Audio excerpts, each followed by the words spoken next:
Hi there! Looks like you've got an accounting coming due. This video is the second in a set of 3 videos which explain the steps in completing your annual accounting.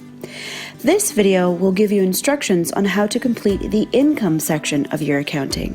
For more information on the other steps in the accounting process, see our other videos, Before You Begin Your Accounting, which discusses the steps you should take to prepare for your accounting, and How to Complete Your Accounting Part 2, which discusses how to complete the expenses section and finalize all accounting actions.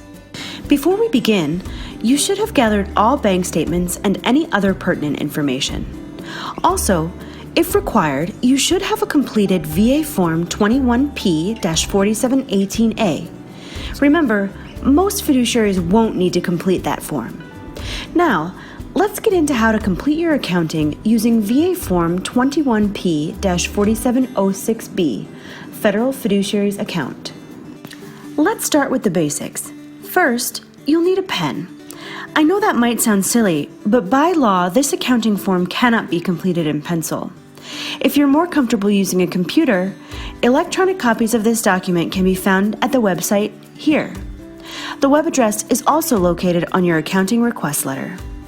Now, let's get into the nuts and bolts. Let's look at the section called Money Received. This will be where you document the money you've received from the VA on behalf of the beneficiary. First, let's talk total estate at beginning of period. If this is your first accounting, that's easy. Put 0. Even if you are informally handling the beneficiary's funds before you were appointed as fiduciary, for VA purposes, you began handling the VA funds under management on the day you were appointed. If this is not your first accounting, the beginning estate should match the ending estate from the previous accounting. Check the last accounting that was approved by VA and look at Block 5 in the second column right above Remarks. Your beginning balance should exactly match that number. Now, let's take a look at income. There's a couple sections here. First, amount received from VA. When documenting VA income, take a look at your bank statements and keep track of what was deposited by VA throughout the accounting period. You'll enter the number of months and the amount for those months. For example, let's say the beneficiary received an increase in benefits halfway through the year. In this case, the beneficiary was receiving $2,000 per month from January through the end of June and $2,500 per month from July through December. In the first line, under number of months, enter 6, and under monthly amount, enter 2,000. In the second line, under number of months, enter 6, and under monthly amount, enter 2,500. Finally, under the amount column, enter the total for each 6-month period. So for the first line, you'd enter $12,000, 6 months at $2,000 per month. The amount received from Social Security works the same way as the VA section.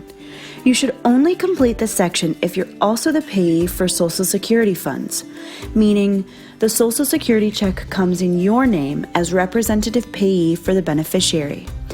Under Item D, enter all interest received throughout the year. This information should be in the bank statements. Even if it's a minimal amount, enter it here. Lines E through H are where you enter any other income sources received. For example, if the beneficiary received a one-time lump sum or retroactive payment from VA, you'll enter it here. Other examples could be bank refunds, VA travel reimbursements, or other sources of income.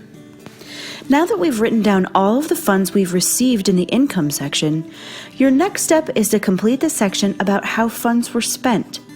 Check out the video called How to Complete Your Accounting Part 2, which will detail how to complete the next section of this form.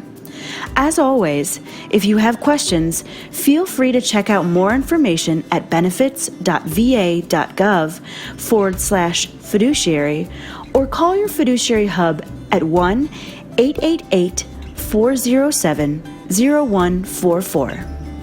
We strive to provide you with outstanding service and assistance.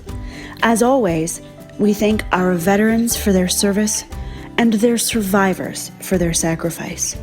We are proud to be serving you here at the Department of Veterans Affairs. Remember to check your letter. Your accounting should be coming due soon. Thanks for watching.